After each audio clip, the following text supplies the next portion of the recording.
สบายดีพี่น้องมาเด้อกินข้าวแรงนำกันอันนั้นกินข้าวกับตำมักถั่วแล้วก็กับหนึ่งลูกศิษย์แล้วก็กับปิ่งปลาหลาดนี่ปิ่งปลาหลาดเฮาน่ะอยู่ปี้โอ้ยเบิร์ดเหลือแต่ข้างที่จริงนะน้องจ้อยโบเด้ออันนั้นได้พี่น้องถ่ายเริ่มต้นอยู่มื้อนี้นะเอา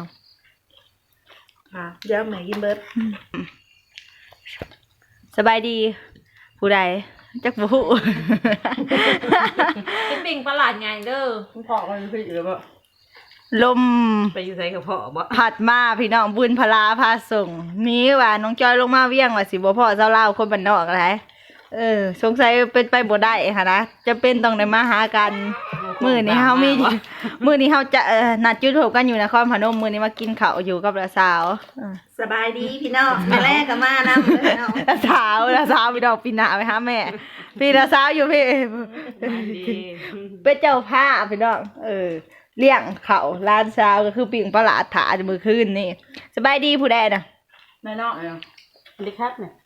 เดี๋ยวลูกน้องเมย์น้องเมย์ขี้อายพี่น้องบ่ได้คือเพิ่นยังบ่ลึงกล้องคือน้องหวีกับน้องผู้เด้อพี่น้องคือน้องหวีกับน้องผู้นี่สุดยอดเลยเรื่องลึงกล้องเดี๋ยวเฮากินข้าวแรงนำกันไข่ปลาหยังปิ่งปลาหลาดก็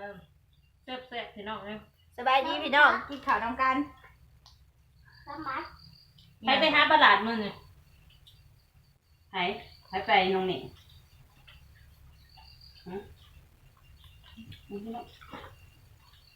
นี่คือปลาหลาดท่อนหางเรามาฟังเมื่อวานท่อน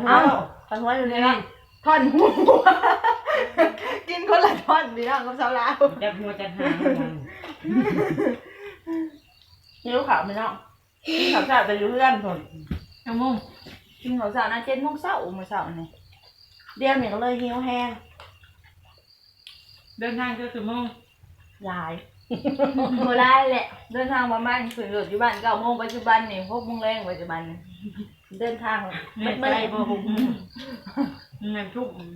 7 โมงบ่จ๊ะประกาศเช้าแล้วเช้าคือมากินกับตำบักหุ่งแต่บ่เป็นหยังพี่น้องเดินทางปลอดภัยคือ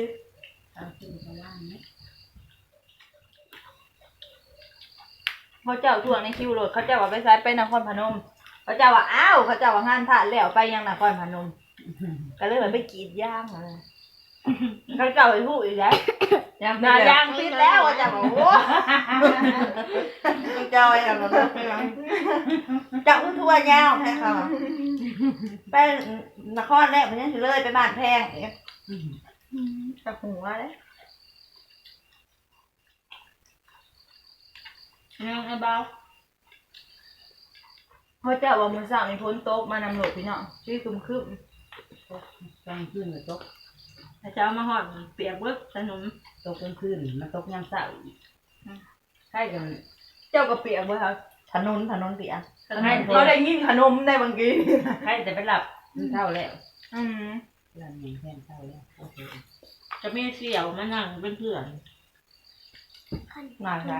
เสี่ยวมันจะนี่แน่แน่แน่แค่ตลาดเสี่ยวซ้ำนะว่าน่าใช่นะแรกมันจะคลายตัดสลิดนะนั่งอยู่นะฮะมาเงี้ยมึงงามมึงรัง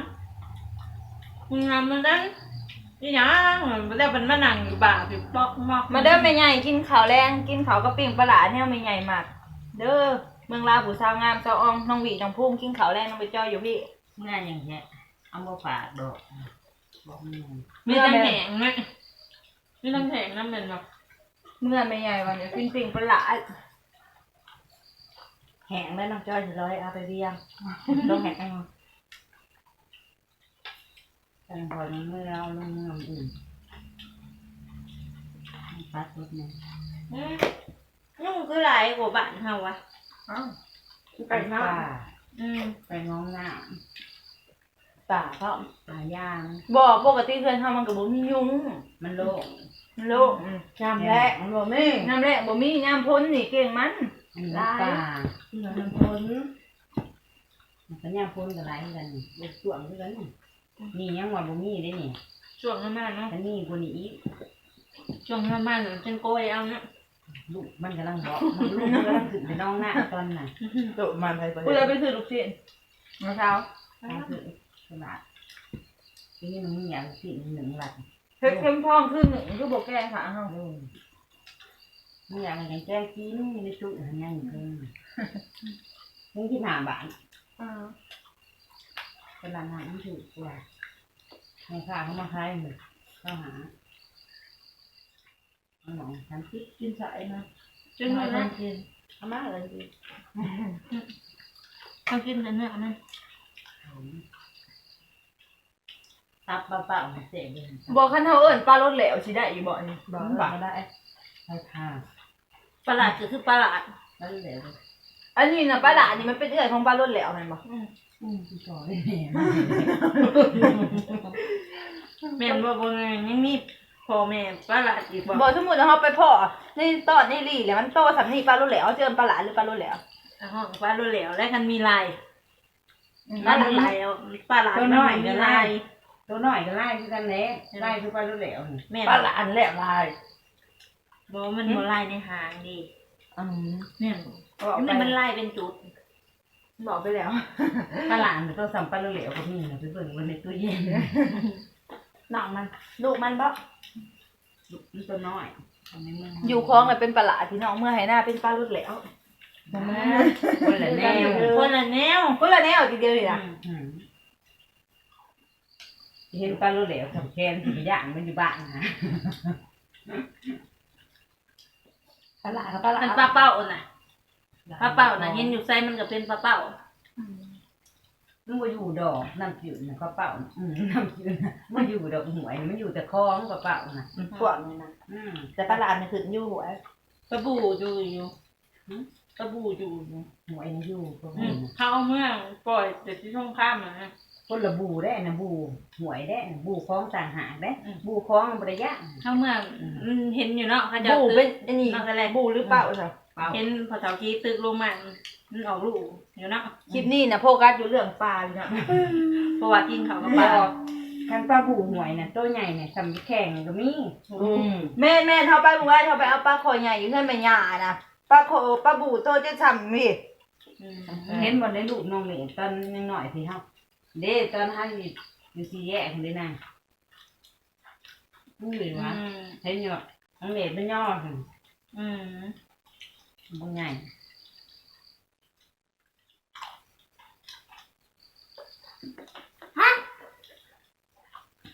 ใช้แหนมอยู่ข้างหล่าง แอบส่องกระจกเลี่ยงเลี่ยงอุ้ยเขียนคิ้ว อุ้ยเอาหน้า บอกแม่ พ่อแม่ร้าน ไป นี้ ร นะ ำไปรำใจหายไปซีปลาเนาะ ทั้งเสือตัวเรียนคืออยู่ข้าง ตอนนี้เฮากำลังโซกันเรื่องที่ว่ามีปลาโลแหลวแล้วก็ปลาหลาดคือน้องจ้อยนะพยายามอยากเทียงละสาวก็คือ อยากให้มันเป็นปลาโลแหลวค่ะมันอยู่หน้า เพราะว่าน้องจ้อยผมจะ ผมมันคือการอีรีเลยพี่น้องชีแล้วว่าอดีตสุพังอานา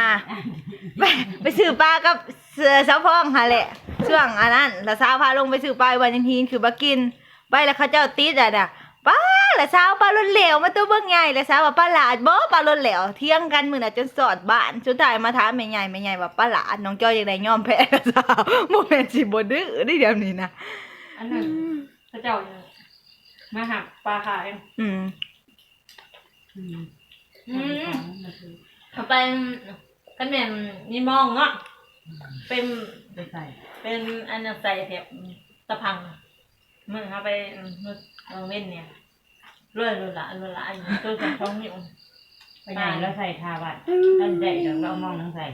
เพราะมันคือปู่ เบิดแล้วได้พี่น้องตามมักถั่วกับเบิด ตลาดยัง โอ้ยปลาน่ะก็จาก